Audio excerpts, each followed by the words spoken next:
പുസ്തകങ്ങളിലേക്ക് തീരെ പോകാതെ ഏതെങ്കിലും ഒരു ചാനലോ അല്ലെങ്കിൽ ഏതെങ്കിലും ഒരു ടീമിനെ കണ്ടെത്തിയിട്ട് അവരുടെ വീഡിയോകൾ കാണുക, അവർ നൽകുന്ന നോട്ട് മാത്രം പഠിക്കുക. അതുകൊണ്ട് തന്നെ ഒരുങ്ങുന്ന ആളുകൾ പ്രധാനമായും ഈ പുസ്തകങ്ങളൊക്കെ കണ്ടിരിക്കണം, ഇത് പഠിച്ചിരിക്കണം. ഡിഗ്രി കാലങ്ങളിൽ പഠിച്ച പുസ്തകങ്ങളും വിഷയങ്ങൾക്കും പുറമെ ഈ ഭാഗം കൂടെ എന്ത് ചെയ്യണം, കൂടുതലായിട്ട് ഫോക്കസ് ചെയ്തിട്ടാണ് UP തലങ്ങളിലേക്ക് പ്രത്യേകമായിട്ട് ഒരുങ്ങേണ്ടത്. അതിൻ്റെ ഒരു ശമ്പള സ്കെയിൽ, ശമ്പള ആനുകൂല്യങ്ങളും ഒക്കെ എങ്ങനെയായിരിക്കും? ബിസ്മില്ലാ വൽഹംദുലില്ലാ വസ്സലാത്തു വസ്സലാമു അലാ റസൂലില്ലാ വഅലാ ആലിഹി വസ്വഹ്ബിഹി അജ്മഈൻ. പ്രിയമുള്ള പീസ് റേഡിയോ ശ്രോതാക്കൾക്ക് വഴികാട്ടി പ്രോഗ്രാമിലേക്ക് സ്വാഗതം. ഇന്ന് നമ്മോട് കൂടെയുള്ളത് അധ്യാപകനും എഴുത്തുകാരനും PSC കോളേജിയേറ്റ് പരീക്ഷയിലെ 3ാം റാങ്ക് ജേതാവുമായ ഡോക്ടർ ഷിയാസ് സൊലാഹിയാണ്. അറബി ഭാഷയുടെ പ്രത്യേകതകളും സാധ്യതകളും അതേപോലെ നമുക്ക് വളരെ പ്രയോജനപ്രദമായ പല വിഷയങ്ങളും അദ്ദേഹത്തിൽ നിന്ന് നമുക്ക് കേൾക്കാനുണ്ട്. സ്വാഗതം ഷിയാസ് സൊലാഹി. സ്വാഗതം. അസ്സലാമു അലൈക്കും. വലൈക്കും അസ്സലാം വറഹ്മത്തുള്ളാഹി. അറബി ഭാഷയുമായിട്ട് ബന്ധപ്പെട്ട ചില കാര്യങ്ങളാണ് നമ്മൾ സ്വാഭാവികമായും ഇതിൽ ചർച്ച ചെയ്യാനുള്ളത്. പഴയ കാലങ്ങളിലൊക്കെ അറബി ഭാഷ ഒരു പ്രത്യേക വിഭാഗങ്ങളുടെ ഭാഷയോ അല്ലെങ്കിൽ അത് പഠിച്ചിട്ട് കാര്യമൊന്നുമില്ല എന്നുള്ള ഒരു കാലഘട്ടത്തിൽ നിന്ന് ഇന്ന് ഒരുപാട് സാധ്യതകളുണ്ട് എന്ന നിലയിലേക്ക് ആളുകളുടെ ബോധം എത്തിയിട്ടുണ്ട്, ആളുകൾ മനസ്സിലാക്കിയിട്ടുണ്ട്. നമുക്ക് നിങ്ങളിൽ നിന്ന് ആദ്യമായി കിട്ടേണ്ടത് അത് വളരെ പ്രാഥമിക തലം മുതൽ ഉള്ള പഠന കാര്യങ്ങൾ നമ്മൾ മുമ്പുള്ള എപ്പിസോഡുകളിൽ ചർച്ച ചെയ്തിട്ടുണ്ട്, മുമ്പുള്ള പ്രോഗ്രാമുകളിൽ ചർച്ച ചെയ്തിട്ടുണ്ട്. നമുക്ക് ഈ അറബി പഠിക്കുന്ന ഒരാൾക്കുള്ള തൊഴിലവസരങ്ങൾ ഏതൊക്കെയാണ് എന്നുള്ളതാണ് നമുക്ക് നമ്മളെ പ്രേക്ഷകർക്ക് ആദ്യമായി നമ്മൾ കൊടുക്കേണ്ടത്. ഏതൊക്കെയാണ്? ബിസ്മില്ലാ അൽഹംദുലില്ലാ. പിന്നെ അറബി ഭാഷ പഠിക്കുന്നതിലെ ഒരുപാട് തൊഴിൽ സാധ്യത അൽഹംദുലില്ലാ എന്ന് നിലനിൽക്കുന്നുണ്ട്. ഇപ്പോൾ നമ്മുടെ കേരളത്തിൻ്റെ സാഹചര്യത്തിലേക്ക് വരികയാണെങ്കിൽ ഏറ്റവും പ്രാധാന്യമായി നമുക്ക് കാണാൻ പറ്റുക അധ്യാപന മേഖല തന്നെയാണ്. അപ്പോൾ അധ്യാപന മേഖല എന്ന് പറയുമ്പോൾ അത് പ്രൈമറി തലം മുതൽ യൂണിവേഴ്സിറ്റി തലം വരെ, കോളേജ് യൂണിവേഴ്സിറ്റി തലം വരെ പഠിപ്പിക്കാനുള്ള ടീച്ചിങ്ങിൻ്റെ അവസരം അത് ഗവൺമെൻറ് സെക്ടറിൽ തന്നെ ഇന്ന് എന്തുണ്ട്, കേരളത്തിൻ്റെ സാഹചര്യത്തിലുണ്ട്. അപ്പോൾ അതിൽ ഓരോ ഘട്ടങ്ങളിലും അതിൻ്റേതായ പരീക്ഷകളും അതിൻ്റേതായ യോഗ്യതകളും അവസരങ്ങളും സാഹചര്യങ്ങളൊക്കെ വ്യത്യസ്തമാണ്. ഇനി അതല്ല, അധ്യാപനം എന്നുള്ളതിൻ്റെ അപ്പുറം തന്നെ വേറെയും ഒരുപാട് അവസരങ്ങളൊക്കെ നമുക്ക് അൽഹംദുലില്ലാ കാണാൻ പറ്റുന്നുള്ളതാണ്. പിന്നെ ഈ നിങ്ങൾ തുടക്കത്തിൽ പറഞ്ഞ പോലെ പഴഞ്ചൻ എന്ന, ശരിക്കും എന്തല്ല, ഇതൊരിക്കലും പഴഞ്ചനാകുന്നില്ല. ഭാഷ പഴയതാണ്. ഭാഷ എന്നുള്ളതൊക്കെ എന്താണ്, വളരെ പഴക്കം അറബി ഭാഷക്കുണ്ട്. ഇനി ഇസ്ലാമിൻ്റെ ഒരു കടന്നുവരവിൻ്റെ കാലഘട്ടം നോക്കിയാലും അവിടെ നിന്ന് നോക്കിയാലും തന്നെയാണ് ആ ഒരു തനിമയും അറബി ഭാഷ ഖുർആനിലൂടെ തന്നെ എന്ത് ചെയ്യാണ് നിലനിന്ന് ലോകാവസാനം വരെ നിൽക്കുന്ന ഭാഷയാണ്. അപ്പോൾ തൊഴിലിടങ്ങളാണെങ്കിലോ ഇതുപോലെ പരന്നു കിടക്കുന്ന അവസ്ഥയാണ് അൽഹംദുലില്ലാ എന്നുള്ളത്. നമുക്കിതിൽ വളരെയേറെ അവസരങ്ങൾ നമുക്ക് പറയാനുണ്ടെങ്കിലും ആദ്യഘട്ടത്തിൽ ഒരു ഏറെക്കുറെ സേഫായ ഒരു ജോലി എന്നുള്ള നിലക്ക് ടീച്ചിങ്ങിലേക്ക്, പ്രത്യേകിച്ചും പെൺകുട്ടികൾക്കും ഒക്കെ താല്പര്യമുള്ളത് ടീച്ചിങ് മേഖലയായിരിക്കും. അതുകൊണ്ട് നമുക്ക് ടീച്ചിങ് മേഖലയിലേത് ആദ്യം പറയാൻ തോന്നുന്നുണ്ട്. ഓക്കെ, അപ്പോൾ അതിൽ നമുക്ക് LP സെക്ഷൻ എടുക്കാം. ഇപ്പോൾ LPയിൽ ഒരു അധ്യാപകനാവുക എന്ന് പറഞ്ഞാൽ, അറബി അധ്യാപകനാവുക എന്ന് പറഞ്ഞാൽ പഴയ കാലത്തു നിന്ന് അതിൻ്റെ പരീക്ഷയും രീതികളൊക്കെ മാറി. അപ്പോൾ മുമ്പ് നമുക്കറിയാം, ഞാൻ എൻ്റെയൊക്കെ ഒരു ആദ്യത്തെ ഒരു എക്സാം എന്നൊക്കെ പറയണത്, അല്ലെങ്കിൽ ഞാൻ എൻ്റെ പഠിക്കുന്ന കാലത്ത് തന്നെ നമ്മൾ എക്സാം എഴുതിയിട്ടുണ്ട്. ആ സമയത്തൊക്കെ ഡിസ്ക്രിപ്റ്റീവ് രീതിയിലായിരുന്നു PSC LP സ്കൂളിലേക്ക് എക്സാം ഉണ്ടായിരുന്നത്. കൃത്യമായൊരു പാറ്റേണും ഒരു രീതിയും, കുറച്ച് ഒബ്ജക്റ്റീവ് ടൈപ്പ് ക്വസ്റ്റ്യൻസ്, പിന്നെ കുറച്ച് ബ്രാക്കറ്റിൽ നിന്ന് ചെറിയ സൂറത്തുകളുടെ വിശദീകരണങ്ങൾ, ഈ രൂപത്തിലൊക്കെയായിരുന്നു എക്സാം ഉണ്ടായിരുന്നത്. അപ്പോൾ അത് ടോട്ടലി മാറി. ഇപ്പോൾ ഒബ്ജക്റ്റീവ് ടൈപ്പാണ് എക്സാമിനേഷൻ ഉള്ളത്. അത് ഓൺലൈനിലേക്കൊക്കെ മാറിക്കൊണ്ടിരിക്കുന്ന സാഹചര്യമാണ്, ഓൺലൈൻ എക്സാമിലേക്കൊക്കെ. അപ്പോൾ ഇവിടെ അതിൻ്റെ ഒരു തലം എന്ന് പറയുന്നത് 80% അല്ലെങ്കിൽ 80 ക്വസ്റ്റ്യൻസ്, 80 മാർക്കിൻ്റെ ക്വസ്റ്റ്യൻസ് ലാംഗ്വേജുമായി ബന്ധപ്പെട്ടും 20 മാർക്കിൻ്റെ ചോദ്യങ്ങൾ ജനറൽ രൂപത്തിലേക്ക് മാറിയിട്ടുണ്ട്. ഇങ്ങനെയാണ് LP സ്കൂളിലേക്കുള്ള PSC പരീക്ഷയുടെ ഒരു സ്ട്രക്ചർ പാറ്റേൺ എന്ന് പറയുന്നത്. അപ്പോൾ അതിന് കൃത്യമായ മുന്നൊരുക്കത്തിലോട് കൂടി തന്നെ എന്ത് ചെയ്യാൻ പറ്റുള്ളൂ, ഇത് നേടിയെടുക്കാൻ പറ്റുള്ളൂ. അതിൽ ഇപ്പോൾ ഈ പറഞ്ഞ ഇംഗ്ലീഷ് തലത്തിലുള്ള ക്വസ്റ്റ്യൻ ആണെന്നുണ്ടാവുക 20 മാർക്കിൻ്റെ ചോദ്യങ്ങളെന്ന് പറഞ്ഞത്. ഇത് മീഡിയം ഇംഗ്ലീഷ് ആണെങ്കിലും അതിന് കൃത്യമായ സിലബസ് ഉണ്ട്. കേരള റിനൈൻസൻസുമായി ബന്ധപ്പെട്ട മേഖലകൾ, അതേപോലെ തന്നെ കറണ്ട് അഫയേഴ്സുമായി ബന്ധപ്പെട്ട മേഖലകൾ, കുറച്ചൊക്കെ നമ്മുടെ കോൺസ്റ്റിറ്റ്യൂഷനുമായി ബന്ധപ്പെട്ട ഏരിയകൾ, ഈ ഏരിയകളിലൊക്കെയുള്ള കൃത്യമായൊരു പഠനം അവിടെ ആവശ്യമാണ്. എന്നാൽ അതോടൊപ്പം അതിൻ്റെ ബാക്കിയുള്ള തലങ്ങളിലേക്ക് എടുത്താൽ ഇപ്പോൾ 80 മാർക്കിന് ഞാൻ സൂചിപ്പിച്ചു ഭാഷയുമായി ബന്ധപ്പെട്ട ചോദ്യങ്ങളാണ്. ഭാഷ എന്ന് പറയുമ്പോൾ തന്നെ അതിൽ തന്നെ നമുക്കറിയാം അറബി ഭാഷയുടെ ഒരുപാട് ഏരിയകളുണ്ട്. ആ എല്ലാ ഏരിയകളും ഏകദേശം കവർ ചെയ്യുന്ന രൂപത്തിലാണ് ഒരു LP തലത്തിലെ ചോദ്യങ്ങൾ വരെ ഇന്ന് നിലനിൽക്കുന്നത്. ഇതാണ് ഇപ്പോൾ LP ഒരു പ്രാഥമിക എട്ടിനെ പറ്റി പറയുമ്പോൾ ഈ ഒരു തലത്തിലാണുള്ളത്. അതിൻ്റെ മേലക്കുള്ള കാര്യങ്ങൾ അതിലേക്ക് ഇനി UP സ്കൂളിലേക്ക് വരികയാണെങ്കിൽ ഇപ്പോൾ UP സ്കൂളിൻ്റെ പരീക്ഷ എന്ന് പറഞ്ഞത് അതിൽ ചെറിയ മാറ്റങ്ങളുണ്ടാവും. പാറ്റേൺ ഇതേ രീതി തന്നെയാണ്. 20 മാർക്കിന് ജനറൽ മേഖലയാണ്, ബാക്കി 80 മാർക്കിന് ഭാഷയുമായി ബന്ധപ്പെട്ടാണ്. പക്ഷേ അവിടെ കുറച്ചും കൂടെ മാറ്റം എന്ന് പറഞ്ഞാൽ ഇപ്പോൾ UP തലത്തിലേക്കുള്ള യോഗ്യതയിലെ ഒരു ഭാഗമാണ് B.Ed ഉള്ള ഒരാൾക്കും എന്ത് ചെയ്യാം, UP എക്സാം എഴുതാമല്ലോ. അപ്പോൾ B.Ed കഴിഞ്ഞിരിക്കുക എന്നുള്ളത് എന്താണ്, അതിൻ്റെ ഒരു പ്രാഥമിക യോഗ്യതയിലെ ഒരു ഭാഗമായിട്ട് പരിഗണിക്കുന്നതാണ്. അല്ലെങ്കിൽ DLED കഴിഞ്ഞാലും മതി. അപ്പോൾ അതുകൊണ്ട് തന്നെ UP സ്കൂളിലേക്ക് വരുന്ന ഇപ്പോൾ PSC ചോദിച്ചുകൊണ്ടിരിക്കുന്ന ചോദ്യങ്ങളുടെ ഒരു രീതി ഘടന എന്ന് പറയുന്നത് അതിൽ ഒരു നല്ലൊരു ശതമാനം കുട്ടികളുടെ സൈക്കോളജിയുമായി ബന്ധപ്പെട്ട ചോദ്യങ്ങൾ അറബിയിൽ തന്നെ എന്ത് ചെയ്യും, ചോദ്യങ്ങളായിട്ട് വരും. അപ്പോൾ അത് ഒരുങ്ങുന്ന ആളുകൾ ശ്രദ്ധിക്കേണ്ടത് നമ്മുടെ ഇപ്പോൾ DLED കോഴ്സ് ഇപ്പോൾ എന്തായിട്ടുണ്ട്, മിനിമം യോഗ്യതയുടെ കൂട്ടത്തിൽ സർക്കാർ ഉൾപ്പെടുത്തിയിട്ടുണ്ട്. പണ്ട് DLED എന്തായിരുന്നു, LP തലങ്ങളിലേക്കുള്ള യോഗ്യതയായിരുന്നില്ല. 2019 ശേഷം എന്തായി, DLED എന്ന കോഴ്സ് തന്നെ ഇൻട്രൊഡ്യൂസ് ചെയ്തു.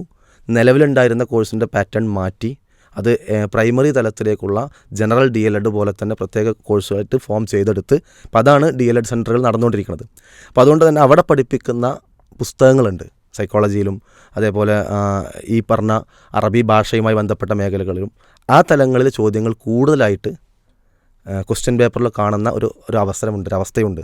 അതുകൊണ്ട് തന്നെ ഒരുങ്ങുന്ന ആളുകൾ പ്രധാനമായും ഈ പുസ്തകങ്ങളൊക്കെ കണ്ടിരിക്കണം, ഇത് പഠിച്ചിരിക്കണം. ഡിഗ്രി കാലങ്ങളിൽ പഠിച്ച പുസ്തകങ്ങളും വിഷയങ്ങൾക്കും പുറമെ ഈ ഭാഗം കൂടെ എന്ത് ചെയ്യണം, കൂടുതലായിട്ട് ഫോക്കസ് ചെയ്തിട്ടാണ് UP തലങ്ങളിലേക്ക് പ്രത്യേകമായിട്ട് ഒരുങ്ങേണ്ടത്. ഇപ്പോൾ നമ്മൾ ആദ്യം ഡിസ്ക്രിപ്റ്റീവ് ആയിരുന്നു എന്ന് പറഞ്ഞല്ലോ. അതെ. ഇപ്പോൾ അത് ഒബ്ജക്റ്റീവ് ടൈപ്പിലേക്കാണ് മുഴുവൻ ഓപ്ഷനുകളിൽ ശരിയായത് തിരഞ്ഞെടുക്കുക.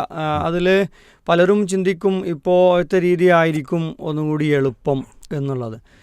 എങ്ങനെയാണ് അത് തോന്നുന്നത്? യഥാർത്ഥത്തിൽ ഒബ്ജക്റ്റീവ് ടൈപ്പ് എക്സാമിനേഷൻ എന്ന് പറഞ്ഞാൽ അതിന് നന്നായി മുന്നൊരുക്കം വേണം. കാരണം ഏത് ഭാഗത്തുനിന്നും ചോദ്യങ്ങൾക്ക് സാധ്യത ഉണ്ട്, ചാൻസ് ഉണ്ട്. അപ്പോൾ അവിടെ ശ്രദ്ധിക്കേണ്ട കാര്യം എന്താ വെച്ചാൽ ഡീറ്റെയിൽ ആയിട്ടുള്ള വായനയും പഠനവും അത്യാവശ്യമാണ്. കാരണം നമ്മൾ ഒരു സിലബസിൻ്റെ ഒരു ഏരിയ എന്ന് പറഞ്ഞു കഴിഞ്ഞാൽ ആ ഏരിയയുടെ എല്ലാ ഭാഗങ്ങളും നമുക്ക് അറിവുണ്ടായിരിക്കണം. ഏത് ഭാഗത്തുനിന്ന് ചോദിക്കാം. അപ്പോൾ ആ നിലക്ക് നമ്മൾ ഒരുങ്ങിയിട്ടില്ല എങ്കിൽ നമുക്ക് മുന്നിലേക്ക് വരുന്ന ചോദ്യങ്ങൾ നമുക്ക് ചിലപ്പോൾ സ്കിപ്പ് ചെയ്യേണ്ട അവസ്ഥയായിരിക്കും. ചില ആളുകൾ ഇപ്പോൾ എന്ത് ചെയ്യും, ചില പ്രത്യേകമായ ഗൈഡ് അല്ലെങ്കിൽ പ്രത്യേകമായ പുസ്തകം അല്ലെങ്കിൽ തിരഞ്ഞെടുത്ത കുറച്ച് ക്വസ്റ്റ്യൻസ് അത് മാത്രം ഒരുങ്ങി പോകും. അത് ചിലപ്പോൾ തൗഫീഖ് ഉണ്ടെങ്കിൽ ചിലപ്പോൾ ആ ചോദ്യം വരാം, അപ്പോൾ അത് കിട്ടും.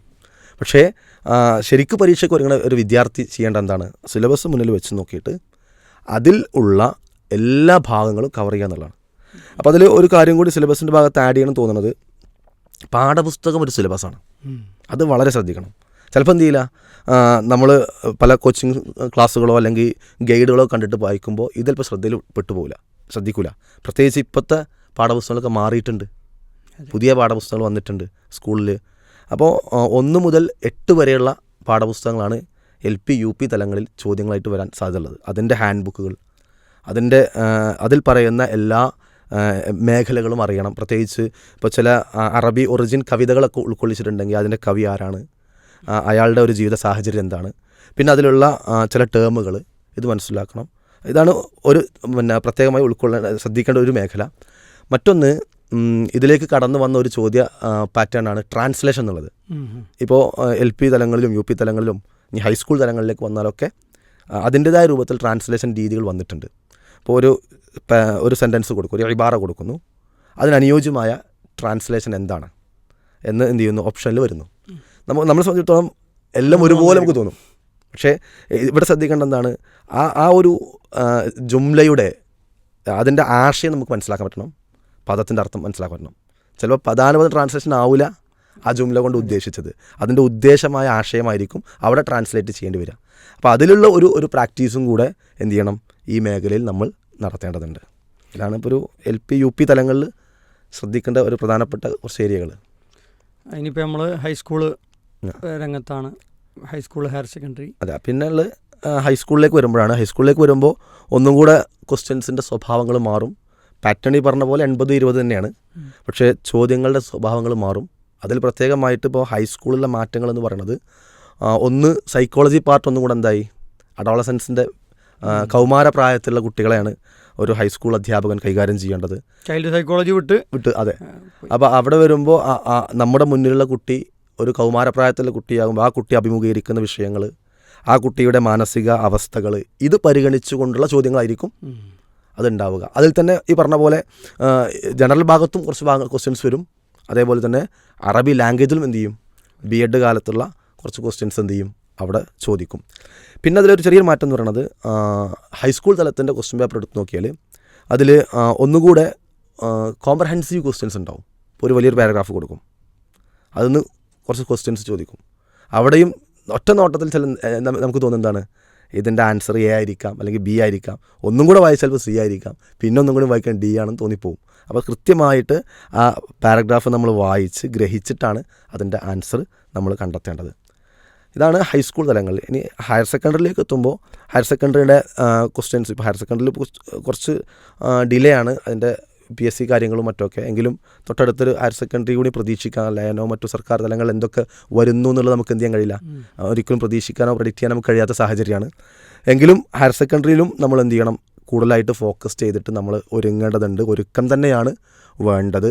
അവിടെയും ഈ പറഞ്ഞ പോലെ തന്നെ പ്രധാനമായിട്ട് നോക്കേണ്ടത് ഈ രീതിയിലൊക്കെ തന്നെയുള്ള പാറ്റേൺ തന്നെയാണ്. പക്ഷെ അതിൽ മാറ്റം എന്ന് പറഞ്ഞാൽ ഒന്നും കൂടെ എന്താകും, ലാംഗ്വേജിൻ്റെ കനം ഒന്നും കൂടെ എന്ത് ചെയ്യും, കൂടി വരുന്ന സ്വാഭാവികമായിട്ട് അതിൻ്റെ ഒരു വളർച്ച അവിടെ നമുക്ക് കാണാൻ പറ്റും. ഇപ്പോൾ നമ്മൾ സ്കൂൾ തലത്തിലുള്ള ഒരു 12ാം ക്ലാസ് വരെ +2 വരെയുള്ള ടീച്ചിങ്ങിൻ്റെ കാര്യമാണ് നമ്മൾ പറഞ്ഞത്. ഇതിൽ പ്രധാനമായിട്ട് വരുന്നത് പെഡഗോജി എന്ന ഒരു വശം നന്നായിട്ട് വരുന്നുണ്ട്. പിന്നെ ലാംഗ്വേജിൻ്റെ ഗ്രാമർ, അതേപോലെയുള്ള ലാംഗ്വേജ് ഘടകങ്ങൾ, ഇതൊക്കെയാണ് കാര്യമായിട്ട് വരുന്നതിലെ. അപ്പോൾ പലരും ഇപ്പോൾ അവലംബിക്കുന്ന ഒരു മാർഗം, പ്രത്യേകിച്ച് പെൺകുട്ടികൾ പുസ്തകങ്ങളിലേക്ക് തീരെ പോകാതെ ഏതെങ്കിലും ഒരു ചാനലോ അല്ലെങ്കിൽ ഏതെങ്കിലും ഒരു ടീമിനെ കണ്ടെത്തിയിട്ട് അവരുടെ വീഡിയോകൾ കാണുക, അവർ നൽകുന്ന നോട്ട് മാത്രം പഠിക്കുക എന്നുള്ളത്. പലർക്കും അത് മുഖേന ജോലി കിട്ടുന്നുണ്ട്, അത് നമ്മൾ നിഷേധിക്കുന്നില്ല. പക്ഷേ ശരിയായ ഒരു രീതി, അതായത് ഇനിയിപ്പോൾ ഒരാൾക്ക് ഈ പരീക്ഷയെ ചാൻസ് ഉള്ളൂ എന്ന് വിചാരിക്കുന്ന ഒരാൾക്ക് ഏത് രീതിയായിരിക്കും ഏറ്റവും നന്നാകുക? ഇവിടെ എനിക്ക് എൻ്റെ ഒരു അനുഭവത്തിൽ നിന്ന് നിങ്ങൾക്ക് പറയാൻ പറ്റുമെന്ന് വെച്ചാൽ, ഇപ്പോൾ അൽഹംദുലില്ലാ ഞാൻ LPയിൽ ഫസ്റ്റ് റാങ്ക് ആയിരുന്നു മലപ്പുറം ജില്ലയിൽ. അതേപോലെ ഞാൻ എഴുതിയ PSCകളിലൊക്കെ ആദ്യ റാങ്കിൽ വരാൻ സാധിച്ചു അൽഹംദുലില്ലാ. ഇപ്പോൾ കോളേജിയറ്റിൽ 3rd റാങ്ക് വന്നു. കോളേജിയറ്റിൻ്റെ പിന്നെ പരീക്ഷ വൈകുന്ന ഒരു ന്യൂസ് കേട്ടപ്പോഴാണ് ഇടക്കാലത്ത് BEdന് വേണ്ടിയിട്ട് പോയത്. തിരിച്ച് വന്നേക്ക് എഴുതിയ PSCയിൽ എനിക്ക് എന്ത് മലപ്പുറത്ത് അൽഹംദുലില്ലാ ജോലി കിട്ടാൻ സാധിച്ചു. പഠിച്ചോൻ്റെ തൗഫീഖാണ്. അപ്പോൾ ഈ ഒരു സമയത്തൊക്കെ ഞാനൊരുങ്ങിയൊരു ഒരുക്കം എനിക്ക് എൻ്റെ ഒരു അനുഭവത്തിൽ നിങ്ങൾക്ക് പറയാൻ പറ്റും. ഒന്ന്, പ്രീവിയസ് ക്വസ്റ്റ്യൻ പേപ്പർ എന്ത് ചെയ്യണം, നന്നായിട്ട് അനലൈസ് ചെയ്യണം. കാരണം പരീക്ഷ എങ്ങനെയെന്ന് അറിയാതെ നമുക്ക് ഒരുങ്ങാൻ കഴിയില്ല. പ്രത്യേകിച്ച് പരീക്ഷയ്ക്കുള്ള ഒരുക്കാണല്ലോ, ഇപ്പോൾ PSCക്കുള്ള ഒരുക്കാണല്ലോ. അപ്പോൾ നമ്മുടെ സമയം പരീക്ഷാ ഹാളിൽ വളരെ വിലപ്പെട്ടതാണ്. പരീക്ഷയ്ക്ക് ക്വസ്റ്റ്യൻ തയ്യാറാക്കുന്ന ആൾ അതിന് വളരെ ഇടുങ്ങിയ സമയമാണ് കൊടുത്തിട്ടുണ്ടാവുക. ആ സമയം നമുക്ക് ഉപയോഗിക്കാൻ പറ്റുള്ളൂ. കൂടുതൽ സമയം വായിച്ചിട്ട് നമുക്ക് എഴുതാൻ കഴിയില്ല. അപ്പോൾ അതുകൊണ്ട് തന്നെ ചോദ്യത്തിൻ്റെ ഘടനയും സ്വഭാവവും നേരത്തെ അറിയുക എന്നുള്ളതാണ് നമ്മൾ ആദ്യം ചെയ്യേണ്ടത്. അപ്പോൾ നമുക്കിപ്പോൾ ഈ മേഖലയിലൊക്കെ പരീക്ഷകൾ കഴിഞ്ഞു, അതിൻ്റെ ക്വസ്റ്റ്യൻ പേപ്പറൊക്കെ നമുക്ക് ലഭ്യമാണ്. വെബ്സൈറ്റിൽ നിന്നും മറ്റോ എഴുതിയ സുഹൃത്തുക്കളിൽ നിന്നൊക്കെ നമുക്ക് കളക്ട് ചെയ്യാൻ പറ്റും. അപ്പോൾ ആ ക്വസ്റ്റ്യൻ പേപ്പർ കൃത്യമായി മനസ്സിലാക്കുക. അതോടൊപ്പം തന്നെ ക്വസ്റ്റ്യൻസിൽ വരുന്ന എല്ലാ ഭാഗവും പഠിക്കുക. ഇപ്പോൾ നമുക്ക് ഒരു പഴയ ക്വസ്റ്റ്യൻ പേപ്പർ എടുത്ത് നോക്കിയാൽ, ഉദാഹരണത്തിന് അതിൽ ഒരു ചോദ്യം ചോദിച്ചിട്ട് അതിൻ്റെ 4 ഓപ്ഷൻ നമ്മൾ എടുത്ത് നോക്കിയാൽ ചിലപ്പോൾ 3 ആളെ നമുക്കറിയില്ല. 3 വ്യക്തികളാണെങ്കിൽ, ഇപ്പോൾ ലിറ്ററേച്ചറുമായി ബന്ധപ്പെട്ട് പറയുകയാണെങ്കിൽ 3 ആളെ നമുക്കറിയില്ല. ഒരാളെ നമുക്ക് അറിയുള്ളെങ്കിൽ ആ 3 ആളെ പറ്റി മിനിമം ലെവൽ നമ്മൾ എന്ത് ചെയ്യുക, മനസ്സിലാക്കിയിരിക്കുക. പഴയ ക്വസ്റ്റ്യൻ പേപ്പർ നമ്മളൊന്ന് അനലൈസ് ചെയ്ത് നമുക്ക് കാണാൻ പറ്റുക, ഈ ആളുകൾ തന്നെ പല രൂപത്തിൽ ചോദ്യങ്ങളായിട്ട് കയറി വരുന്നുണ്ട്. അപ്പോൾ പഴയ ക്വസ്റ്റ്യൻ പേപ്പർ ആ രൂപത്തിലൊന്ന് അനലൈസ് ചെയ്യണം. മറ്റൊന്ന്, ഇപ്പോൾ ഈ മേഖലയിലൊക്കെ ആളുകൾ കൂടിക്കൊണ്ടിരിക്കുക, യോഗ്യതയുള്ള ആളുകൾ കൂടിക്കൊണ്ടിരിക്കുകയാണ്. അതുകൊണ്ട് തന്നെ ഭയങ്കര ടൈറ്റാണ് മത്സരങ്ങൾ. LPയിലേക്ക് വന്നാൽ തന്നെ PhDയും JRF ഒക്കെ ഉള്ള ആളുകളാണ് കൂടുതലായിട്ട് വന്നുകൊണ്ടിരിക്കുന്നത്. ഇപ്പോൾ കഴിഞ്ഞ റാങ്ക് ലിസ്റ്റൊക്കെ എടുത്ത് നോക്കിയാൽ മുൻപന്തിയിലെത്തിയ ആളുകളൊക്കെ വലിയ വലിയ യോഗ്യതയുള്ള എക്സ്പീരിയൻസ് ഉള്ള ആളുകളാണ് എത്തിയിട്ടുള്ളത്. അപ്പോൾ എന്ന് പറഞ്ഞാൽ ഇതിൻ്റെ മത്സരം എന്ത് ചെയ്യുന്നുണ്ട്, അതിശക്തമായി കൊണ്ടിരിക്കുകയാണ്. അതുകൊണ്ട് തന്നെ ഞാൻ നേരത്തെ പറഞ്ഞ പോലെ ഡീറ്റെയിൽ വായന വളരെ അത്യാവശ്യമാണ് എന്നാണ് എൻ്റെ ഒരു അനുഭവത്തിൽ എനിക്ക് മനസ്സിലായിട്ടുള്ള കാര്യം. ഏതെങ്കിലും പുസ്തകമോ അല്ലെങ്കിൽ ഏതെങ്കിലും മേഖലയോ മാത്രം നമ്മൾ ഫോക്കസ് ചെയ്താൽ പലതും നമുക്ക് മിസ്സായി പോകാൻ സാധ്യതയുണ്ട്. അപ്പോൾ എന്ത് വായിക്കണം എന്നറിയണമെങ്കിൽ ചോദ്യം നമ്മൾ എന്ത് ചെയ്യണം, ഒന്ന് മനസ്സിലാക്കണം. അപ്പോൾ അവിടെ നമുക്ക് കാണാൻ പറ്റുക ഒന്ന് നഹ്വ് ഒരു പ്രധാന ഘടകമാണ്. അത് വായനയേക്കാളും നമ്മൾ എന്ത് ചെയ്യണം, അതിൻ്റെ പ്രാക്ടീസ് നമുക്ക് നേടിയെടുക്കണം. അതേപോലെ തന്നെ ലിറ്ററേച്ചർ ഒരു ഭാഗമാണ്. പക്ഷേ ലിറ്ററേച്ചർ ഡീറ്റെയിൽ ആയിട്ട് ചോദിക്കുന്ന സിസ്റ്റം എന്തില്ല, PSC ഇല്ല. വളരെ ഒരു ചെറിയ ഏരിയ മാത്രമേ ലിറ്ററേച്ചർ ചോദിക്കുള്ളൂ. പക്ഷേ ലിറ്ററേച്ചറിൽ തന്നെ അതിന് വ്യത്യസ്ത ഘടകങ്ങളുണ്ടല്ലോ. ഇപ്പോൾ ജാഹിലിയ കാലഘട്ടം, അബ്ബാസ്, ഇങ്ങനെ ഓരോ കാലഘട്ടം തിരിക്കുന്നുണ്ട്. അതിൽ നിന്നൊക്കെ 1-2 ചോദ്യങ്ങൾ അല്ലെങ്കിൽ ഒരു ചോദ്യമൊക്കെയാണ് എന്ത് ചെയ്യുന്നത്, ചോദ്യങ്ങളായിട്ട് വരുന്നത്. പിന്നെ നമ്മുടെ ലാംഗ്വേജ് പ്രൊഫഷൻസ് നന്നായിട്ട് എന്ത് ചെയ്യുന്നുണ്ട്, ടെസ്റ്റ് ചെയ്യുന്ന രീതിയിലാണ് ക്വസ്റ്റ്യൻസ് ഉള്ളത്. അതുകൊണ്ടാണ് ട്രാൻസ്ലേഷൻ്റെ വിഷയം ഞാൻ പറഞ്ഞത്. ട്രാൻസ്ലേഷനൊക്കെ വളരെ കൃത്യതയോടുകൂടെയാണ് ചോദ്യങ്ങളായിട്ട് കടന്നു വരുന്നത്. പിന്നെ ഷിയറുമായി ബന്ധപ്പെട്ട ഏരിയ വരുന്നുണ്ട്, അറൂദുമായി ബന്ധപ്പെട്ട ഏരിയ വരുന്നുണ്ട്, നഖ്ദുമായി ബന്ധപ്പെട്ട ഏരിയ വരുന്നുണ്ട്, ഇൽമുൽ ലുഗ വരുന്നുണ്ട്. അതുപോലെ ആലമുൽ അറബ് വേൾഡുമായി ബന്ധപ്പെട്ട ഏതെങ്കിലും രാജ്യത്തിൻ്റെ അറബ് കൺട്രിയുടെ തലസ്ഥാനങ്ങൾ, അവിടുത്തെ നാണയങ്ങൾ, അവിടുത്തെ ഒരു ഇപ്പോഴത്തെ രാഷ്ട്രീയ സാഹചര്യങ്ങൾ, അതേപോലെ സുഹാഫ ജേർണലിസവുമായി ബന്ധപ്പെട്ട മേഖലകൾ വരുന്നുണ്ട്. അപ്പോൾ ഓവറോൾ നമ്മളൊരു ഡിഗ്രി കാലത്ത് പഠിക്കുന്ന എല്ലാ മേഖലകളും അതിനെക്കുറിച്ച് നമുക്ക് ധാരണയുണ്ടാവുക എന്നുള്ളത് പ്രധാനമാണ്. അപ്പോൾ എൻ്റെ ഒരു കാഴ്ചപ്പാട് അല്ലെങ്കിൽ എൻ്റെ ഒരു അനുഭവത്തിൽ നിന്ന് എനിക്ക് മനസ്സിലായിട്ടുള്ളത് ഡീറ്റെയിൽ ആയിട്ട് കാര്യങ്ങൾ എല്ലാ മേഖലകളെ പറ്റിയും നമ്മൾ അറിയുകയും അതിനുള്ള ഒരു വായന നമ്മുടെ ഭാഗത്ത് ഉണ്ടാവുക എന്നുള്ളതാണ്. ഈ PSCക്ക് ഒരുങ്ങുമ്പോൾ സുഹൃത്തുക്കളിൽ ചില ആളുകൾ പറഞ്ഞു, നീ ആദ്യമായി വായിക്കേണ്ടത് ഇതിൻ്റെ നോട്ടിഫിക്കേഷനാണ്, ഇതിൻ്റെ സിലബസാണ് വായിക്കേണ്ടത്, എന്നിട്ട് അതിലൊന്നും വിടാതെ പഠിച്ചാൽ മതി എന്ന് പറഞ്ഞു. അതാണ് നമ്മൾ ടെക്സ്റ്റ് ബുക്ക്, അതിനനുസരിച്ചുള്ള ടെക്സ്റ്റ് ബുക്കുകൾ നമ്മൾ തിരഞ്ഞെടുക്കണം, അതിനുള്ള ഒരു ഒതൻറ്റിക് കിതാബുകൾ നമ്മൾ തിരഞ്ഞെടുക്കണം എന്നുള്ളതാണ് അതിലെ ഒന്നാമത്തെ പടി അല്ലേ.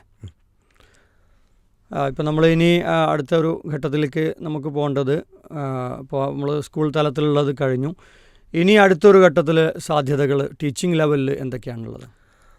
ഇപ്പോൾ നമ്മൾ പറഞ്ഞത് ഹയർ സെക്കൻഡറി വരെ നമ്മൾ എന്ത് ചെയ്തു, 12ാം ക്ലാസ് വരെ പറഞ്ഞു.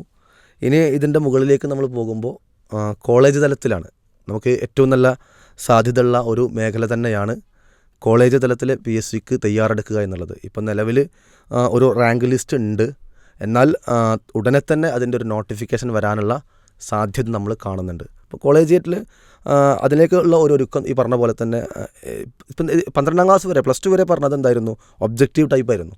പക്ഷേ കോളേജിയറ്റിൻ്റെ എക്സാം ഒബ്ജക്റ്റീവ് ടൈപ്പ് അല്ല, ഡിസ്ക്രിപ്റ്റീവ് മോഡലാണ് എക്സാമിനേഷൻ നടക്കുന്നത്. അപ്പോൾ ഇതിന് വേണ്ടിയിട്ട് പ്രത്യേകമായ സിലബസ് PSC എന്ത് ചെയ്തിട്ടുണ്ട്, ഔട്ട് ചെയ്തിട്ടുണ്ട്. ആ മേഖല ഇൻഷാ അല്ലാഹ് നമുക്ക് മറ്റൊരു സന്ദർഭത്തിൽ എന്ത് ചെയ്യാം, ഡീറ്റെയിൽ ആയിട്ട് പറയാമെന്ന് ഞാൻ വിശ്വസിക്കുന്നു ഇൻഷാ അല്ലാഹ്. ഇപ്പം നമ്മൾ LP തലം മുതൽ ഹയർ സെക്കൻഡറി തലം വരെയുള്ള ജോലി സാധ്യതയും അതിൻ്റെ വിശദാംശങ്ങളുമാണ് നമ്മൾ നമ്മുടെ ശ്രോതാക്കളോട് പങ്കുവച്ചിട്ടുള്ളത്. ഈ ഒരു ജോലി എന്ന് നമ്മൾ ആഗ്രഹിക്കുമ്പോൾ തന്നെ പ്രധാനമായും അതിലെ ആകർഷണം എന്നുള്ളത് ശമ്പളമായിരിക്കും. അപ്പോൾ അതിൻ്റെ ഒരു ശമ്പള സ്കെയിൽ, ശമ്പള ആനുകൂല്യങ്ങളും ഒക്കെ എങ്ങനെയായിരിക്കും? ശരിക്കും ഈ ഗവൺമെൻറ് സർവീസ് എന്നുള്ളത് അത് ഒരു ആളുകൾക്ക് ആകർഷണീയമാകുന്നത് എന്താണ്, അതിൽ കിട്ടുന്ന ബെനിഫിറ്റുകളും ആനുകൂല്യങ്ങളും തന്നെയാണ്. അപ്പോൾ അതിൽ ശമ്പളത്തിൻ്റെ കാര്യം പറയുകയാണെങ്കിൽ, സാലറി പറയുകയാണെങ്കിൽ ഒരു LP തലത്തിൽ തന്നെ ഏകദേശം 35 രൂപ അതിൻ്റെ ബേസിക് ആയിട്ട് കിട്ടുകയാണ്. പിന്നെ അതിൻ്റേതായ DA മറ്റു ആനുകൂല്യങ്ങളും അതുമായി ബന്ധപ്പെട്ട് ലഭിക്കുന്നുണ്ട്. പിന്നെ ചില ആളുകൾ വിചാരിക്കുമ്പോൾ, പ്രത്യേകിച്ച് പഠിച്ചുകൊണ്ടിരിക്കുന്ന കുട്ടികൾ, നമ്മളൊക്കെ ഡിഗ്രി കാലത്ത് പഠിക്കുമ്പോൾ വിചാരിച്ചാണ് LP സ്കൂളിലൊക്കെ അധ്യാപനമായിട്ട് എന്ത് കിട്ടാനാണ് എന്നൊരു ധാരണ ഞാനൊക്കെ പഠിക്കുന്ന കാലത്തുണ്ട്. പക്ഷേ യഥാർത്ഥത്തിൽ ഈ ഒരു മേഖലയിലേക്ക് വരുമ്പോൾ സർവീസിനനുസരിച്ചാണ് സാലറിയിൽ മാറ്റം ഉണ്ടായിക്കൊണ്ടിരിക്കുന്നത്. ഒരു വർഷം കഴിയുമ്പോൾ ഒരു ഇൻക്രിമെൻറ്റ്, ചെറിയൊരു ഇൻക്രിമെൻറ്റ് വരികയാണ്. അങ്ങനെ ഓരോ വർഷം കഴിയുമ്പോൾ ഒരു ഇൻക്രിമെൻറ്റ് വർധനവ് ഉണ്ടാവുകയാണ്. അത് 1000-1500 ആ റേഞ്ചിൽ ഇങ്ങനെ വർധനവ് ബേസിക്കിൽ വന്നുകൊണ്ടിരിക്കും എല്ലാ മാസം. അങ്ങനെ അത് 70,000 വരെ എന്ത് ചെയ്യാൻ പറ്റും, ബേസിക്കിൽ നമുക്ക് എത്തുന്ന ഒരു ടൈം സ്കെയിൽ ആണ് സർവീസിലെല്ലാ മേഖലയിലും. അത് കോളേജ് സ്കൂളിൽ നിന്നുള്ളതല്ല, സർവീസിലെല്ലാ മേഖലകളിലും ഈ ഒരു ടൈം സ്കെയിൽ നമുക്ക് കാണാൻ പറ്റും. അത് നേരത്തെ നമുക്ക് അറിയാൻ പറ്റും. എല്ലാ മേഖലകളിലെയും സ്കെയിൽ നമുക്ക് യൂട്യൂബിലോ അല്ലെങ്കിൽ ഗൂഗിളിലൊക്കെ ചെയ്താൽ എന്ത് ചെയ്യാൻ പറ്റും, കാണാൻ പറ്റും. അത് ഇനി ഹൈസ്കൂളിലേക്ക് വരുമ്പോൾ 41 അത് ഹയർ സെക്കൻഡറിയിലേക്ക് വീണ്ടും അതിലെ ഒരു വർധനവ് നമുക്ക് കാണാൻ പറ്റും. ഇങ്ങനെ നല്ലൊരു ഗ്യാപ്പ് തന്നെ നമുക്കുണ്ട്. അപ്പോൾ സാലറി എന്നുള്ളതൊരു അട്രാക്ഷനാണ്. മറ്റൊന്ന് ഇതിൽ കിട്ടുന്ന മറ്റു ആനുകൂല്യങ്ങളാണ്. നമുക്ക് അത്യാവശ്യം വേണ്ട ലീവുകൾ നമ്മുടെ ക്രെഡിറ്റിലേക്കാകുന്നു, ലഭിക്കുന്നു. അതിന് നമുക്കൊരു സംരക്ഷണം, ഒരു സുരക്ഷിതത്വം നമുക്ക് ലഭിക്കുന്നു. കുറേ പ്രതിസന്ധികളൊക്കെ അവിടെ ആ മേഖലയിൽ പറയാനുണ്ടെങ്കിലും ഏറ്റവും നല്ല ഇന്ന് അറബി ഭാഷ കൊണ്ട് നല്ലൊരു ജോലി കാണുന്ന ആളുകൾക്ക് കേരളത്തിൽ നിന്നുകൊണ്ട് ചെയ്യാൻ പറ്റിയ ഒരു മേഖല തന്നെയാണ് ഈ അധ്യാപനം എന്നുള്ളത് നമുക്ക് നമ്മുടെ ശ്രോതാക്കളോട് പറയാൻ സാധിക്കും. അതുമാത്രമല്ല, സാമ്പത്തികം മാത്രമല്ല, ഈ ഒരു സമൂഹത്തിലെ ഒരു സ്ഥാനം എന്നുള്ളത് ഒരു മാഷ്, ഒരു ടീച്ചർ എന്നുള്ളതൊക്കെ ഇപ്പോൾ അത് പലരും അത്തരത്തിലുള്ള ഒരു സോഷ്യൽ സ്റ്റാറ്റസ് അവരുടെ രാഷ്ട്രീയ പ്രവേശനത്തിന് വരെ ഉപയോഗിച്ചുകൊണ്ടിരിക്കുന്ന ഒരു സമയമുണ്ട്. ആ രണ്ട് കാര്യങ്ങളാണ് ഇതിലെ വലിയൊരു കാര്യം അല്ലേ? തീർച്ചയായും. പിന്നെ നമ്മൾ ശമ്പളത്തിൻ്റെ കാര്യമാണ് ഇപ്പോൾ പറഞ്ഞത്, അതുമായിട്ട് ബന്ധപ്പെട്ട സോഷ്യൽ സ്റ്റാറ്റസ്. ഇതൊക്കെ ഗവൺമെൻറ് തലത്തിൽ മാത്രമല്ല, ഈ LP മുതലുള്ള ഈ ഒരു ജോലി എയ്ഡഡ് തലത്തിലും പ്രൈവറ്റ് തലത്തിലുമൊക്കെ ഉണ്ടല്ലോ. ശമ്പളം അതിനനുസരിച്ചുള്ള വ്യതിയാനങ്ങളും ആനുകൂല്യങ്ങളിലൊക്കെയുള്ള വ്യത്യാസങ്ങൾ ഉണ്ടെങ്കിലും പ്രത്യേകമായിട്ട് എന്തെങ്കിലും അവരോട് പറയേണ്ടതുണ്ടോ? നമ്മൾ ഇപ്പോൾ പ്രൈവറ്റ് തലങ്ങളിൽ ഒറ്റയടിക്ക് നമ്മൾ പഠനം കഴിഞ്ഞ കാലത്ത് തന്നെ നമുക്ക് ഒരു PSCയോ അല്ലെങ്കിൽ ഗവൺമെൻറ് സെക്ടറിലേക്ക് എത്താൻ സാധിച്ചോളന്നില്ല. നമ്മൾ ഒരുങ്ങേണ്ടത് പഠിക്കണ കാലത്ത് തന്നെ ഇതിൻ്റെ എല്ലാ മേഖലകളും അറിഞ്ഞ് ഒരുങ്ങുക എന്നുള്ളതാണ് പ്രധാനം. എന്നാൽ പ്രൈവറ്റ് തലങ്ങളിലും നമുക്ക് അവസരങ്ങളുണ്ട്. അവിടെ പിന്നെ സെൽഫ് ഫിനാൻസ് അല്ലെങ്കിൽ മാനേജ്മെൻറ്റ് ആരാണോ അവരാണ് അതിൻ്റെ ശമ്പള വിതരണങ്ങളൊക്കെ ഉണ്ടാവുക. എങ്കിലും നമുക്ക് കുട്ടികളായിട്ടും ഇടപഴകാനും നമ്മുടെ ഈ പറഞ്ഞ ടീച്ചിങ് ശരിക്കും ഒരു പ്രൊഫഷനാണ്, ഒരു സ്കില്ലാണ്. അത് നമ്മൾ ചില ആൾക്ക് ഇൻബോൺ ആയിട്ടുണ്ടാകും. അതോടൊപ്പം അത് വികസിപ്പിച്ചെടുക്കേണ്ടതുണ്ട്. അതിൻ്റെ അവസരങ്ങൾ ഉപയോഗപ്പെടുത്താനുള്ള മേഖല പ്രൈവറ്റ് തലങ്ങളിൽ നമുക്ക് കാണാൻ പറ്റും. അവിടെയും നമുക്ക് ഈ പറഞ്ഞ പോലെ ഈ ഒരു സോഷ്യൽ സ്റ്റാറ്റസും അതേപോലെ തന്നെ സമൂഹത്തിനുള്ള സേവനവും നിർവഹിക്കാൻ കഴിയുന്ന ഒരു തലമാണ് എന്നുള്ളത് നമുക്കത് മനസ്സിലാക്കാൻ കഴിയും. നമുക്ക് ഈ ഒരു ഒന്നാമത്തെ എപ്പിസോഡ് ഇവിടെ അവസാനിപ്പിക്കാം. നമുക്ക് തുടർന്നുള്ള എപ്പിസോഡുകളിൽ ഇതുമായിട്ട് ബന്ധപ്പെട്ട വിഷയങ്ങൾ ചർച്ച ചെയ്യാം. അസ്സലാമു അലൈക്കും. വലൈക്കും അസ്സലാം.